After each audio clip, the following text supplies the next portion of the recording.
함께 읽겠습니다. 부활이 없다고 주장하는 사도계인 중 어떤 이들이 와서 물어 이르되 선생님이여 모세가 우리에게서 주기를 만일 어떤 사람이 형이 아내를 두고 자식이 없어 죽으면 그 동생이 그 아내를 취하여 형을 위하여 상속자를 세울지 하였나이다. 그런데 7년째가 있는데 마지가 아내를 취하였다가 자식이 없이 죽고 그 둘째와 셋째가 그를 취하여 7이 다 그와 같이 자식이 없이 죽고 그 후에도 여자도 죽었나이다.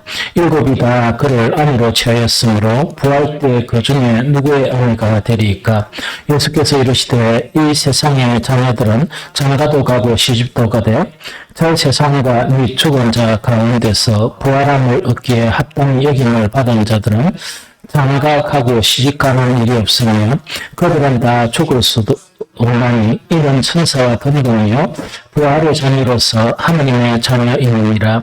죽은 자가 살아난다는 것은 모세도 가시에 넣어떨기에 가는 그래서 주를 아브라함의 하나님이요 이삭의 하나님이요 야곱의 하나님이시라 칭하였나니 하나님은 죽은 자의 하나님이 아니요 살아있는 자의 하나님이시라. 하나님에게는 모든 사람이 살아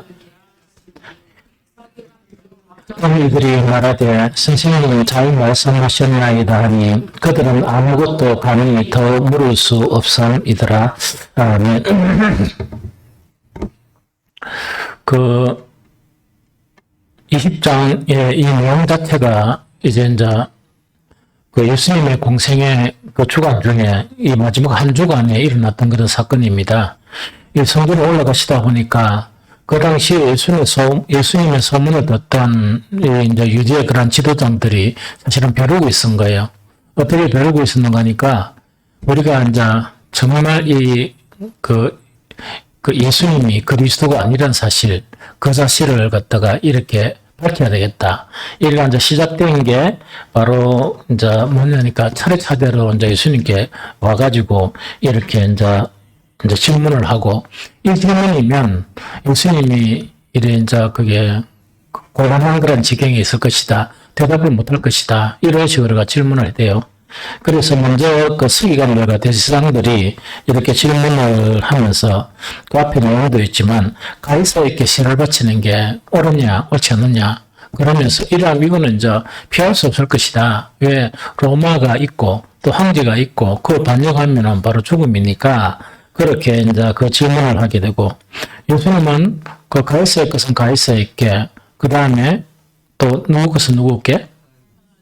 하나님 것은 하나님께. 좋네요. 그렇게 아주 현명한 그런 대답을 하셨거든요. 그런데 오늘은 또 누가 이제 등장하는가니까 이 사두개인들이 등장하거든요. 이 사두개인들이 이 등장을 하면서 이 당시에 사두개인들하고 이 바리새파하고 이 다툼이 있었던 것 중에 하나가 부활이 있냐 없냐 하는 그 문제 가지고 이렇게 대립을 하고 있었거든요. 그래서 정말 이 사두개인들이 예수님께 와가지고 이제 질문을 하는 거예요. 질문을 하면서 그들의 주장은 뭡니까? 이 부활이 없다 하는 그런 관점에서 이런 질문을 하게 되거든요. 그런데 여기서 이제 사도개인이라는 거는 뭐냐니까 제사장 계열의 사독이라는 사람이 있거든요. 그 사독에서 유래한 것이고, 이 사독의 후손들이 이제 포로기 이후에 이제 공인된 제사장 반열에 들어가는 거예요. 그러고 이제 주후 이제 1세기경 예수님 당시에 정말 사두개인들은 숫자는 좀 적은 것 같아요. 숫자는 많지 않은 것 같은데, 적었지만은 이 대제사장 가문 출신들이고, 그 다음에 또 대제사장 이 후손들이기 때문에, 그 다음에 이 사람들은 귀족층이었습니다. 그래, 사두개파들은 귀족층이었거든요. 근데 귀족층이었고, 이들이 가지고 있는 그 신앙 자체가 구약 성경이 있잖아요. 구약 성경이 있는데 그 구약 성경 중에 모세 오경만 인정하는 거예요. 모세 오경만 거룩한 말씀이다. 이렇게 인정하는 사람들이 사두개인들이에요. 좀 이해가 되겠죠? 그래서 사두개인들이라니까 그 구약부터 쭉 개성해 놓은 그런 게 아니고 중간에 형성된 그런 사람들이에요. 그 다음 이제 포로기 이후에 정말 이렇게 자리 잡은 그런 사람들이 바로 이런 사람들이다 하는 그 이야기죠. 그런데 어쨌든 간에 지금 계속 이제 되는 게 이 사도계파들 자체도 이제 예수님께 질문하는데 결론을 이야기하면 그 질문이 어떤 질문이라고요? 우문. 그러니까 참 어리석은 그런 질문, 미련한 질문이거든요. 그럼 이거는 그 뭔가니까 사실은 자기들은 자신만만하게 그 서기관들도 그렇고 이렇게 하면은 예수님은 대답하지 못할 것이다 하면서 질문을 해댔던 게 신약에서 우리가 딱 보면 그게 의문이야. 이거 참 미련한 질문들이거든요. 그러면 어떻게 이 사도개인들이 이렇게 그 기독계층에 있었고 그들 나름대로 또한 이런 이제 어떤 그 요즘 같은 신학이죠. 신학적인 그런 개념을 가지고 있었던 그들인데 어떻게 이들은 뭔가니까 이 어리석은 그런 질문을 해댔는가 하는 거 이야기죠. 그러면서 이제 여기서 이제 있는 게 뭔가니까 계략이론이거든요. 계략이론 알죠? 유대 사회에서 이게 뭐냐니까 그 누가 죽으면 그 형제 중에서 누가 죽으면 누구를 그 아내를 갖다가 그 형제 아내 그죠? 형수를 취해서 또 이래야 된다고 자기 대를 잇고 대를 잇는 그것을 계략결혼이라 그래요. 그래서 이 사두개인들이 이제 질문하는 내용 자체가 그럼 계략결혼 같으면 어떻게 됩니까? 한 아내에 남편이 많아집니까? 적어집니까? 그 이야기라. 그 남편이 많아지게 되면 천국 가면 누구의 남편이겠느냐 하는 그 질문이거든요. 그렇게 지금 우리가 보니까 지금은 지금 보니까 어머니니까 지금 우습잖아. 어머니니까 우스운데 그때는 우스운 것은 아니었었어요. 사실은 그때는 우스운 일이 아니고 이 사두개인들하고 누구라고? 이제 바리새파가 계속 싸우잖아요. 싸우면서 부활이 있다 없다 하는 거 있다 아닙니까? 그걸 가지고 계속 논쟁이 되어 왔거든. 논쟁이 되어 왔는데 탈무드 있죠? 탈무드의 이제 전승에 보면은 어떤 내용이 있는 거니까 사두개파하고 그 다음에 바리새파가 이제 싸우는 거야.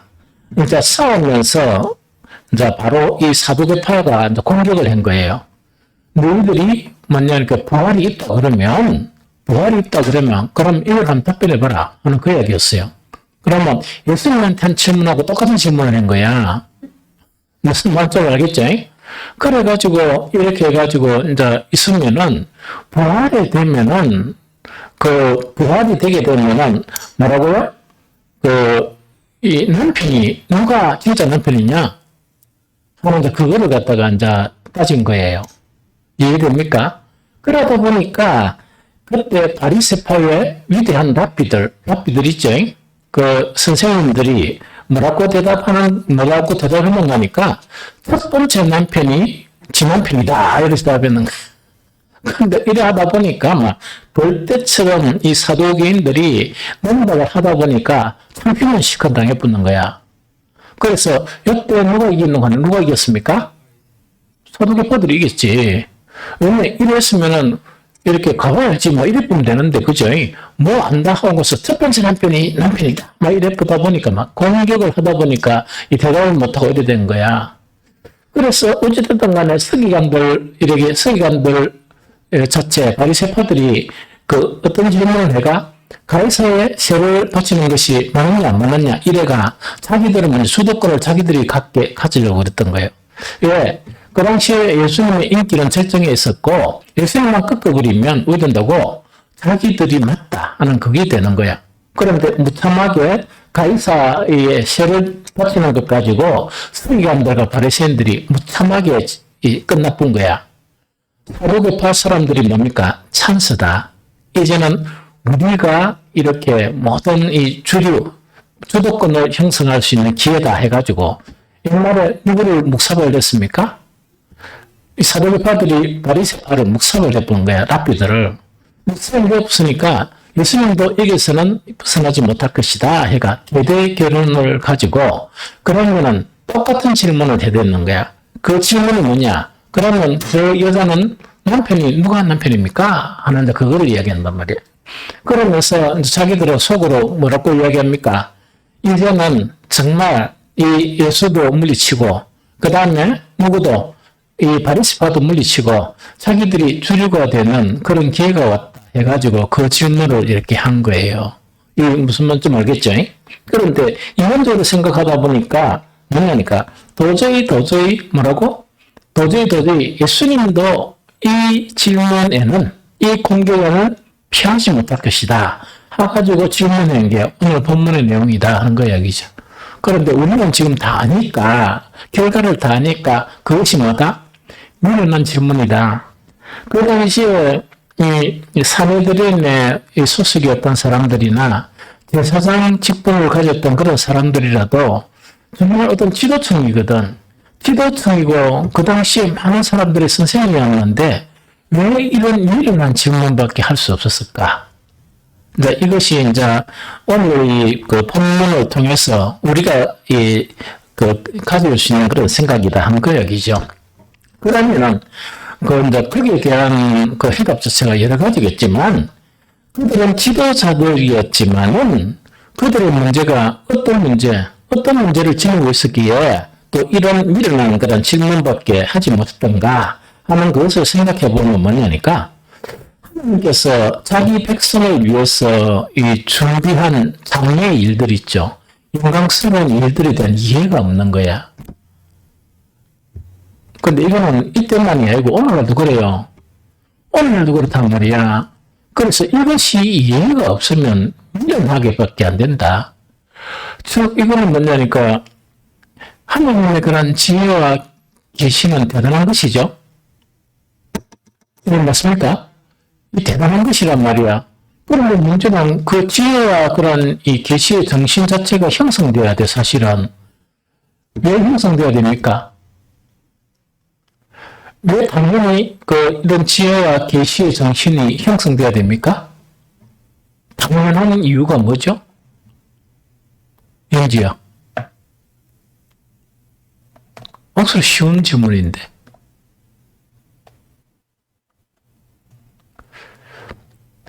당연한 게 왜 당연합니까? 여러분들의 생각이나 우리 인간의 그런 지혜는 형편없는 거잖아. 그렇게 이렇게밖에 할 수 없단 말이야. 그런데 여러분들은 예수님을 믿습니까? 안 믿습니까? 예수님을 믿는 진실한 믿음이면 약속된 무엇을 받습니까? 누구를 받습니까? 성령을 받잖아. 성령 자체가 지혜의 신이야. 알겠습니까? 그러면은 하나님이 예비한 영광스러운 것들을 우리가 볼 수 있어야 됩니까? 못 봐야 됩니까? 이 아들처럼. 볼 수 있어야 되잖아. 그럼 질문, 왜 못 보는데? 그게 문제야. 이걸 못 보면 신앙생활 어떻게 하는 거니까 견고한 신앙생활 못 합니다. 능력이 있어야지. 왜냐니까 생각하고 마음에 품은 모든 보이는 게 뭡니까? 이 세상만 보이는 거야. 세상의 것만 보이는 거야. 그러고 뭔가를 질문하는 걸 어떤 질문한다고? 이런 식으로 질문한단 말이야. 뭘? 그러고 질문에 대한 대답은 먹고 문수하고 여러 돼버립니다. 이게 무슨 말인지 알겠죠? 이렇게 돼버린단 말이야. 그런데 이것이 우리는 신약에서는 보편적으로 예수를 믿는 자들에게 성령을 허락하셨습니까? 안 하셨습니까? 허락하셨잖아. 그러면 우리 모두 다 어떻게 해야 된단 말입니까? 정말 이렇게 우연한 질문이나 이런 게 아니고 하나님께서 우리를 부르시고 난 다음에 정말 우리에게 예비한 그런 것들을 정말 이렇게 볼 수 있어야 되잖아. 그게 바로 얼마나 귀한 건 줄 알지. 그러니까 문제는 못 보면, 못 보게 되면 이 세상 금도 있고, 이 세상 여러 가지 화려한 것들이 있습니다. 하는 것들이 있는데 영적인 신비한 거나 하나님께서 우리에게 주신 영광스러운 것이나 그걸 못 보면 못 보는 영광에 눈이 가겠습니까? 세상에 재미있는 데 눈이 가겠습니까? 아니, 여기는 무슨 그냥 평행하게. 그러니까 나머지는 뭐 영특이도 하는데 이게 좀 영특인 것처럼 보여야 되잖아. 그러니까 예배 자리나 기도 자리나 예수님 참석한단 말이야. 참석하면은 참석하는 거라는 그만큼 뭐냐 뭐를 봐야 되겠습니까? 그 당연히 봐야 되는 거 아이가. 그게 막 봐가지고 그런 즐거움으로 이끌려서 예배에 참석합니까? 예언아? 안 그러면 의무감인가? 안 그러면은 이렇게 해야만 되는 주님이 원하시는 거니까 그래 하려고 하면 참 피곤하잖아. 물론 주님의 명령이기 때문에 하는 것도 맞아. 예배드리는 게 당연하니까. 그래 난 되게 피곤해. 예언아 그러면 피곤 않을까? 좀 피곤하지?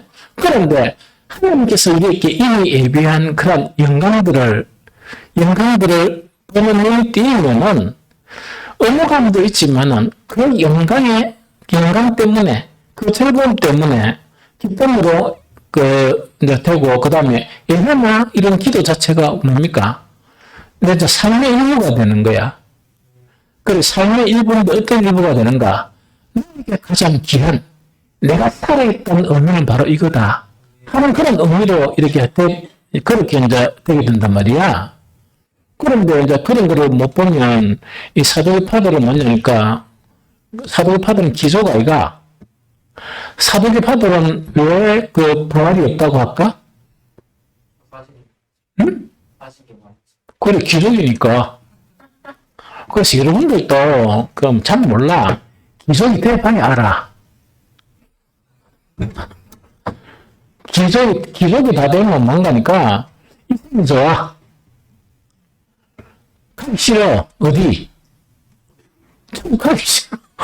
잘 모르는데 잘 모르는데 가고 싶겠네. 이때는 우리가 좋단 말이야. 가진 게 너무 많다 보니까 기적이다 보니까 이해가 됩니까? 그래서 이런 의문을 하면서 막 생각을 해댄 게 없나. 계대결혼하고 연결시킨 거야. 자기들을 뭐 하기 위해서? 합리화하기 위해서. 자기들의 생각이나 이걸 합리화시키려고 계대결하고 연결시키기가 누구한테 이겼다? 바리새파한테 이겼어. 바리새파가 등신이야. 그래, 그 등신, 저 등신, 똑같은 등신이야. 무슨 말씀을, 근데 바리새파는 기도가 아니잖아요. 근데 바리새파는 뭐를 좋아해? 명의를 좋아해. 성경에 그래 되어 있잖아. 바리새인들은 뭐를 좋아한다고? 돈을 사랑한다고 되어 있더나. 그건 잘 몰라도 좋아하거나 사랑하거나 그런 식이란 말이야. 그래, 왜 그렇게 되는 거니까, 이런 질문이나 이런 의문이 계속 나오는 게 우리 습관 일어나란 말이야. 이스라엘 선생을 하면서 형편없는 선생들인 거야. 이게 무슨 말인지 좀 알겠습니까? 그러다 보니까 하나는 가이사를 덜미이고 세금 덜미이고 또 하나는 뭐냐? 이렇게 이 부활하고 이 계대결혼하고 이제 연결시키는 그런 부분이다 하는 그 이야기죠. 이해가 되니까. 그런데 신약에 와서 교회도 마찬가지야. 마찬가지다 보니까 바울은 그걸 위해서 기도하는 거야. 어떤 교회를 위해서? 그 당시에 가장 이렇게 일정적인 에베소 교회를 위해서 기도합니다. 기도하면서 기도하는 내용 중 하나가 에베소서 1장 18절이거든요. 너희의 마음의 눈을 밝히사 그의 부르심의 소망이 무엇이며 성도 안에서 그 기업의 영광의 풍성함이 무엇인지를 알게 되기를 내가 기도한다. 그 내용이라. 다시 읽어줄게요. 다시 읽어주면 에베소 1장 18절이죠. 우리 옛날에 기도할 때 이 내용 처음부터 들어있었죠. 요새는 하도 어떤 간에 빼먹는데 빼가지고 간단한 식 만들었잖아요. 만들었지만 이 기도는 대단히 중요하거든. 그래서 에베소 1장 18절에 보면 그 에베소 교인들을 향해서 너희의 마음의 눈이 밝아지는데 이 눈 말고 소망을 무시고 또 성도 안에서 성도로 부름을 받았다 그러면 성도 안에서 그 기업의 영광의 풍성함이 무엇인지 알게 되기를 원하노라. 이것이 바울의 기도였습니다. 그럼 이거를 갖다가 왜 이것이 있어야 어떤 신앙으로부터 탈피한다? 그 신앙은 이단이 되면 안 되거든. 이단이 되면 안 되는데 이단하고 유사한 색깔을 지니고 있는 게 뭡니까? 세속적인 신앙이라 그래요.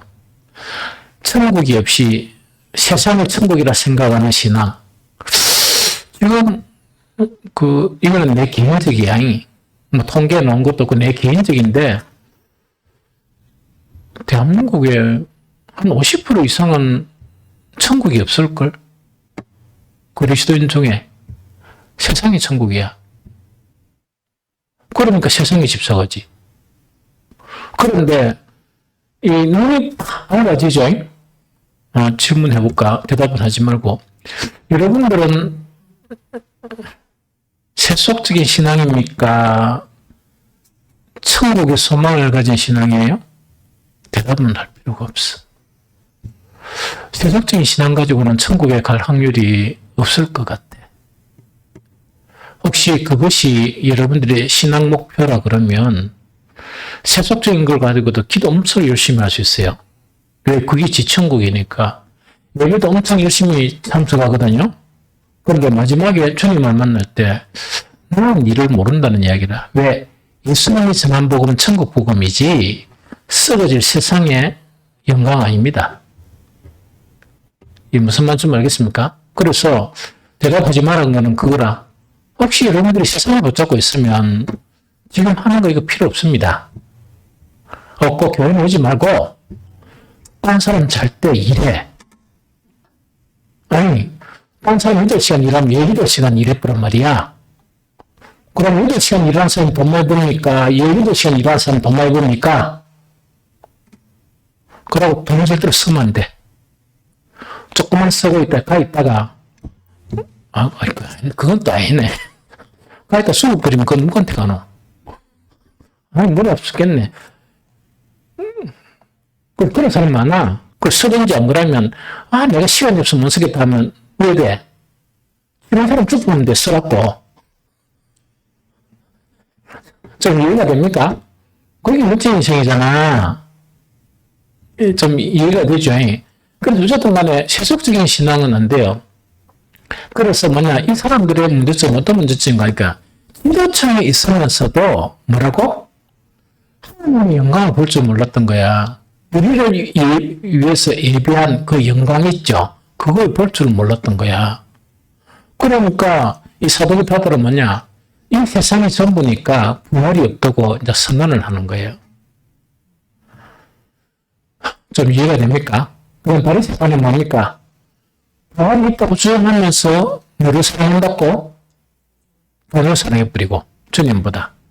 그러니까 얼마나 일어나고 얼마나 어리석은가 하는 그 이야기죠.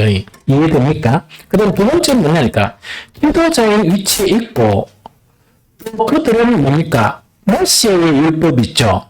모세의 율법에 몰두를 했죠. 그런데 성경에는 한 구절은 이해조차도 못한 거야. 그 구절이 예수님이 이야기한 거죠. 나는 내 조상의 하나님은 아브라함의 하나님, 이삭의 하나님, 야곱의 하나님이라 출애굽기 3장 줄 말씀이 있죠. 이게 이제 자기들이 성경이라 생각하는 그런 부분이잖아. 30절에 보면 예수님이 그렇게 가르쳐 주잖아요. 죽은 자가 살아난다는 것은 모세도 가시나무 떨기에 관한 글에서 주를 아브라함의 하나님이요 이삭의 하나님이요 야곱의 하나님이라 칭하셨으니 38절에 뭐라고? 하나님은 죽은 자의 하나님이 아니요 살아있는 자의 하나님이시라. 하나님으로는 모든 사람이 뭐라고? 이때 살아있다는 내용은 존재하고 있다는 이야기라. 그러니까 없어진 게 아니고 뭐하고 있다? 존재하고 있다는 것. 어떤 형태로든지 존재하고 있다는 그렇게 이해를 해야 됩니다. 이거 알겠습니까? 그러면서 예수님께서 뭐냐? 이제 누구가 그러면 성경 전체도 인정 안 하고 뭐만 인정했다? 모세의 은혜만 인정했단 말이야. 그럼 모세의 은혜를 억수로 열심히 연구했겠지? 연구했으면 무슨 의미로 따라줄까, 이가? 알아야 되는데, 이 사람들은 부활이 없다고 결론을 내린 거야.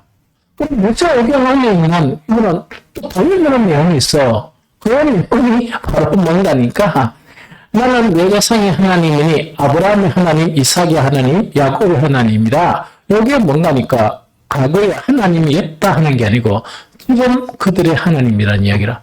그러면 죽어서 없어진 존재들에게 하나님께서 뭐냐? 뭐라고 어떻게 대답하셔야 돼? 나는 옛날에 누구의 하나님이라? 아브라함의 하나님이었고, 그렇죠? 이삭의 하나님이었고, 그 다음에 죽은 누구의 하나님? 야곱의 하나님이었고, 이렇게 이야기해야 되잖아. 그런데 하나님은 이렇게 해서 이야기하는 거라. 이 사도에 보이, 이 등신들 있지?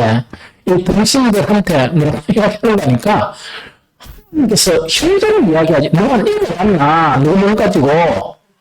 그럼 현재를 이야기하고 있다 그러면 이 사람들은 선멸된 사람들이라 존재하고 있단 말이라.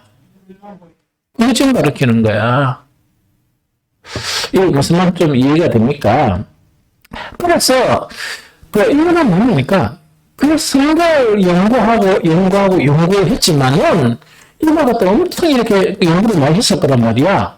그러면 기본적으로 하나님께서 우리 인생들에 대해서 얼마나 이렇게 뭡니까? 헌신적이었냐? 하는 그 부분조차 깨닫지를 못하는 거야. 그럼 이거는 뭐냐? 내일 볼펜이 이렇게 쓰다가 없어지면 차 다가가 뭐 어디 갑니까? 쓰레기통 들어가 버리잖아. 하나님께서 우리 인간을 창조하시는데 그렇게 창조하지 않으셨다는 그 자체를 이야기하는 거예요. 이거 좀 이해됩니까? 그래서 지도자라 할지라도 이런 성경에 좀 이해가 없는 거야. 이해가 없다 보니까 성숙한 신앙생활을 할 수 있는 건 뭐합니까? 못하고 수준 있는 그런 신앙생활을 할 수 있는 건 뭐합니까? 못하죠. 그 자체가 이렇게 되어 있다는 그 이야기입니다. 이거 좀 이해됩니까? 그래서 이제 사부교인들의 질문과 우선을 대하고 이제 구체적으로 뭔가 이런 것 같지만은 계례결혼에 대해서 이야기했다 그랬죠. 계례결혼에 대해서 이야기를 쭉 하니까 누구의 아내가 되리까 하는 그거를 이야기하죠. 딱 이야기하니까 예수님께서 대답을 이렇게 하십니다. 첫 번째 대답은 뭡니까? 첫 번째 대답은 어떤 대답입니까? 자, 계례결혼을 가지고 이제 누구의 남편이 누구의 아내입니까? 그래, 누구의 아내가 되겠냐 이렇게 질문을 하니까 예수님께서 말씀하신 것이 뭐냐? 첫 번째, 부활 후에 사람은 결혼이나 아기를 낳는 일은 없다. 이걸 가르치는 거예요. 이 무슨 말인지 알겠습니까? 그래서 세상 사람들은 뭔가 이렇게 막 거짓말로 이렇게 부부 손잡고 우리가 죽고 다시 살면은 그때 똑같이 살자 이러죠. 그런 말 하면 돼. 하면 안 되고 어떻게 해야 되겠노? 우리가 이 땅에 지겹도록 인내하며 살았다 그자. 이제 부활하고서는 제발 좀 이래 따로 살자. 그게 성경적이야. 그래서 모든 것을 살아있을 때 해. 부모도 살아계실 때 잘해드려. 아내나 남편이나 이런 관계도 살아있을 때 잘하시오. 그렇게 우리가 살아있는 동안에 인생하고 이 사후의 인생은 다릅니다. 다를 수밖에 없죠. 왜 다릅니까? 다른 이유가 몇 가지가 있죠. 그죠? 첫 번째 뭐가 달라요? 지금 살아있는 이 세계는 시간의 세계라. 예수 그리스도는 뭐냐? 영혼의 세계에서 시간의 세계로 들어오셨어요. 육신을 입고 말씀이 육신을 입고 이 시간 세계로 오셨던 거야. 이해가 됩니까? 그러면 죽고 난 이유는 뭡니까? 시간이 없습니다. 그러기는 시간이란 필요가 없어. 왜? 영혼의 존재가 되어진단 말이야. 이해가 됩니까? 그래서 이 세상 살면서 이렇게 연결하는 거 있죠. 이거는 뒤에 어리석어요. 이 사두개파나 이런 사람들이 뭔가니까 사회의 세계를 어떻게 보는가니까 이 세상하고 연관관계로 보는 거야. 이 세상의 인간관계로 보면 절대로 우선 천국이 아니에요. 이게 무슨 말인지 알겠습니까? 그래서 이거는 부활 후에는 사람은 뭐를 안 한다? 또 뭐 결혼하고 그다음에 뭐 한다고 그랬고 또 안 낳고 그런 거 안 합니다. 암은 왜 안 낳을까요? 사후세계에 예언아.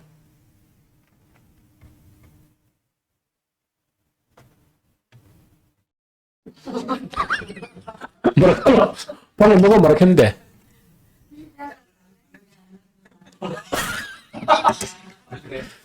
그러니까 조금 전에 이야기했죠. 무슨 문? 내가 한 게 운문이야, 이거. 의문 우답이라. 그렇게 돼. 우리 존재가 영혼의 존재로 변하는 거야. 시간 속의 존재는 뭡니까? 시간 안에 시간 나대로 끝난단 말이에요. 어쨌든 간에. 존재 자체는 없어지지 않지만은, 이해가 됩니까? 영혼의 존재인데, 영혼의 존재가 알을 낳으면 뭐야, 여러분들은 영혼이 있는 존재야. 그런 존재가 알을 낳으면 눈에 보겠습니까? 안 보겠습니까? 그걸 잘 모르는가 봐. 천국 가서 한번 확인해봐. 그래서 그런 일이 없어요. 그래서 예수님은 뭐라고 얘기합니까? 누가복음 20장 뭐라고? 34절 35절. 자, 봅니다. 누가복음 20장 34절 35절. 오늘 이거 이야기하는 게 재밌으면은 거시기한데 너무 일반적이고 너무 유치한 이야기라서 이걸 설교를 해야 되나 말아야 되나 이러는데 재밌어가 이러네. 재미없어요? 재미없는 것도 문제야. 봅니다. 누가복음 20장 34절 35절. 자, 여러분들 시작. 예수께서 이르시되 이 세상의 자녀들은 장가도 가고 시집도 가되 그 세상 죽은 자 가운데서 부활함을 얻기에 합당히 여김을 받은 자들은 장가가고 시집가는 일이 없으며 아까 누가 이야기했죠? 장가가고 시집 안 가니까 알을 낳나 못 낳나? 못 낳고 그 다음에 천사와 같은 존재다 보니까 어떤 성적 차별이 있는 존재는 아니에요. 이게 무슨 말인지 좀 알겠죠?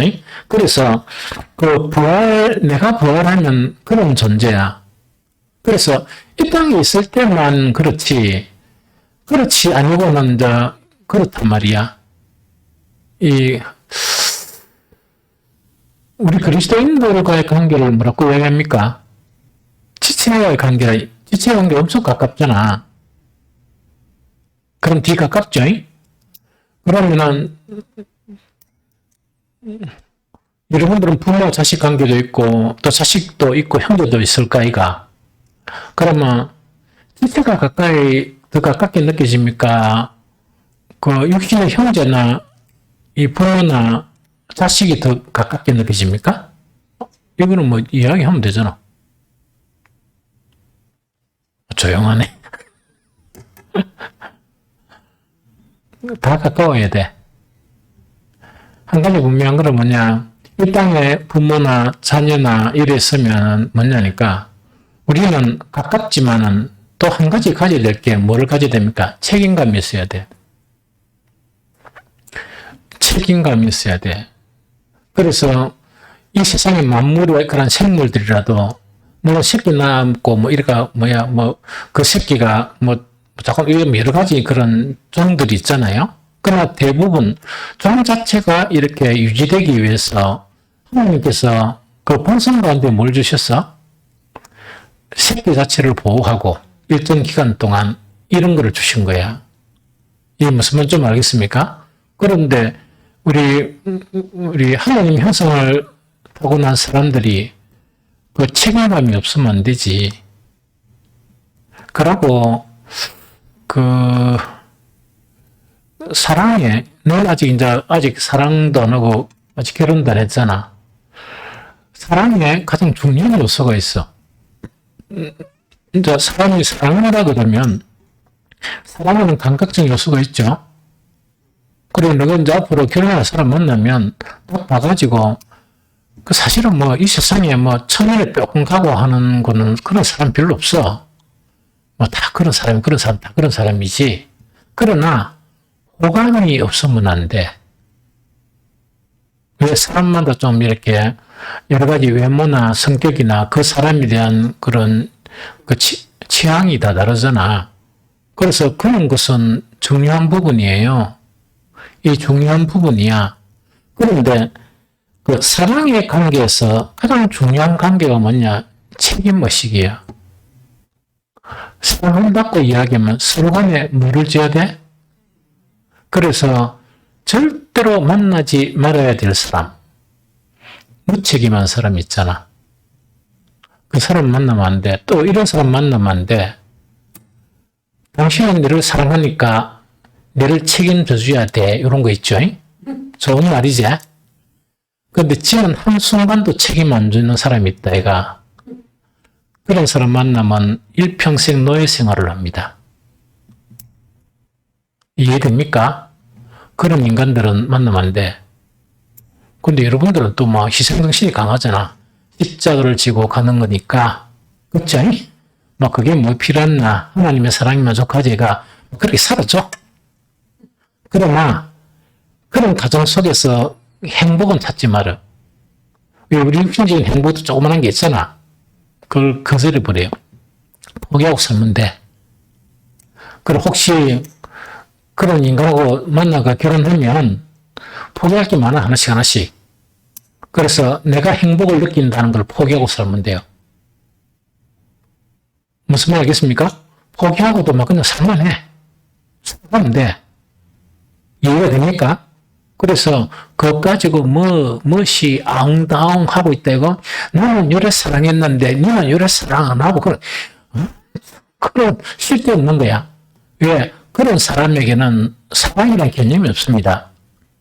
없는 거를 갖다가 뭘 요구해? 그러면 이거는 사람의 그 다른 캐릭터 중에서 아주 특별한 캐릭터구나 이렇게 생각하면 돼. 이해됩니까? 사랑받을 줄만 알지 사랑할 줄은 모르는구나 이렇게 생각하면 돼.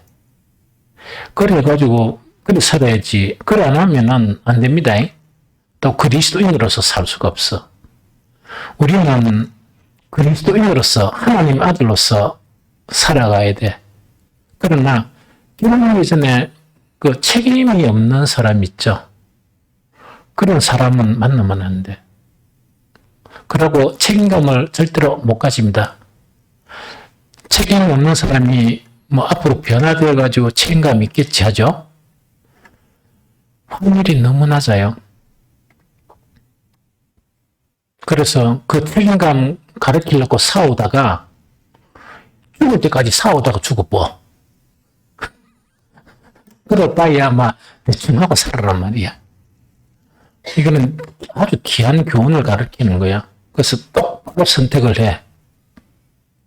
아무나 선택하지 말고 내 취향에 맞는 사람이지만 그 사람을 잘 알아보고 왜냐하면 뭐 이야기하니까 잘 알잖아요.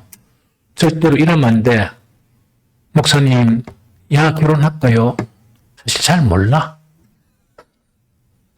아는 거는 뭐냐니까 내가 하도 그 기업체 강의 다니면서 여러 사람을 만나가지고 윤곽을 보면 대충 그 사람을 이렇게 판단하지만 100% 몰라. 한 70% 정도 이런 사람일 것이다. 근데 그게 한 70% 말하니까 확률이 많잖아. 그러나 몰라요. 사기꾼들은 몰라. 좀 이해가 됩니까? 그래서 스스로 해야 되는데 그런 부분이다. 그래서 여기 이게 이제 부활 때 왜냐고 이런 이야기하는 거니까 찬욱이 이제 너가 아버지 너가 엄마 누나 이래 있잖아. 그래서 내가 좀 이렇게 지금은 잘못해도 친구 가서는 잘할게 하지 말고 그냥 살 동안에 그 너무 잘하려고 하지 마. 해야 될 것만 해. 그러나 그걸 이게 손을 놔버리면 뭐냐? 보이는 형제들이 너무 많아. 보이는 형제들이 너무 많단 말이야. 이해가 됩니까? 그래서 육신의 형제들은 좀 못 만나더라도 누나가 막 이렇게 막 아이고, 보고 싶고 힘이 들고 이럴까 안 할까? 그럴 시간이 없어. 왜? 형제들이 너무 많아가지고. 누나날 지체들이 너무 많아가 별로 상관이 없어. 그걸 갖다가 얼마나 일찍 깨닫느냐에 따라서 좀 달라집니다. 그러면 엄청 폭이 넓어지면서 엄청 이 성경적인 방법으로 이래 살아갈 수 있는 그런 부분이 돼요. 좀 이해가 됩니까? 그래서 결국은 뭐냐? 우리가 부활할 때 되면 이 세상의 관점하고 변합니다. 여러분들 가족관계나 부부관계 다 없어집니다. 무슨 말인지 알겠죠? 그러니까 뭐 죽으면서 또 뭐 이렇게 부탁하는 게 있지. 너는 내만 사랑하고 무시 웃자고 이러죠. 할 수가 없는 게 하나는 지옥 가고 하나는 천국 가면 만나지도 못해. 이 세상이 생부터 끝입니다. 믿음을 안 산 사람들은. 무슨 말이겠지? 절대로 못 만납니다. 그 다음에 천국 가서도 그런 관계가 안 이루어집니다. 천국 가서는 뭐냐? 내 개체와 하나님. 그럼 그런 관계만 형성되지. 거기서는 무슨 혈연이나 이런 것은 없어집니다. 이해가 됩니까? 그래서 그것이 이제 부활보다 하는 그거를 이야기합니다. 그래서 이제 이게 이제 가장 중요하다 하는 그 이야기죠. 시간에도 없다 하는 그 이야기다, 그죠? 그 다음에 그거 알겠죠? 우리 부활 자체는 믿는 사람만 부활합니까? 믿지 않는 사람도 부활합니까? 다 부활합니다. 무슨 말이겠죠? 근데 부활이 다르죠. 어떤 부활이다? 하나는 생명의 부활이고 하나는 심판의 부활입니다. 좀 이해가 되죠? 그 다음에 이제 두 번째는 뭐냐니까 이제 천국 가면 경험이 달라져요. 혈연이나 이거 없어집니다. 이게 무슨 말인지 알겠죠? 다 없어집니다. 없어지고 그 다음에 또 한 가지는 뭐냐니까 예수님께서 말씀하신 좀 전에 요한복음 5장 29절에 보면 선한 일을 행한 자는 생명의 부활로 악한 일을 행한 자는 심판의 부활로 오죠. 그런데 어떤 몸을 입는가는 그게 문제예요. 그러나 어떤 몸을 입는 거니까 다시금 죽을 수 없는 몸을 입게 돼요. 이게 무서워. 다시금 죽을 수가 없단 말이야. 이게 무슨 말이 영원이니까. 그래서 누가복음 20장 36절 그들은 다시 죽을 수도 없나니 이는 천사와 동등이요 부활의 자녀로서 하나님의 자녀임이니라 하는 이야기죠. 이거는 긍정적인 부활이라. 자, 이거는 뭐냐니까 믿음을 통해서 생명의 부활로 갖게 되면 천국에서는 죽을 일이 있습니까 없습니까? 천국에서 뭐 죽으려고 하는 사람은 천국에 있으면 안 돼. 그렇지? 안 죽는 거야. 문제는 지옥에 가면 죽을 일이 있습니까 없습니까? 죽고 싶은 마음이 있겠습니까 없겠습니까? 있지만 못 죽어. 그렇게 영혼의 몸을 입게 됩니다. 이제 계속 이제 영적인 분이 이제 이렇게 형성이 되는 거, 하나님의 영광의 부분에 그런 계시를 경험해 가는 거야. 그것이 이제 영적인 눈에 떠지고 하면은, 기도는 뭐냐? 옛날에는 어려운 거고, 목사는 반드시 해야 되는 그런 부분이었지만, 이제 계속 바뀌다 보니까 기도는 기쁨이고, 말씀은 환희야, 환희. 환희라는 건 뭔가니까, 이렇게 똑같은 말씀이잖아? 말씀인데, 이 말씀을 보는 거랑 눈이 달라진단 말이야. 그렇게 말씀해 주는 거랑 기쁨이 얼마나 큰 기쁨이겠어. 좀 이해가 됩니까? 그래서 그것이, 이제, 주님과 동행인 거야. 주님과 동행하면서 그것이 얼마나 기쁨을 하나님께 주시는가, 그런 걸 좀 알아야 되는데, 기도해야 되고, 그 다음에 또 뭘 해야 돼? 말씀 뭐 어찌해야 되고 이러면 머리가 띵해. 나는 다시금 그런 과거로 돌아가고 싶지 않습니다. 삶이 너무 좋아. 이러다가 진짜 주님을 이제 만나러 갈 것이라는 이야기지.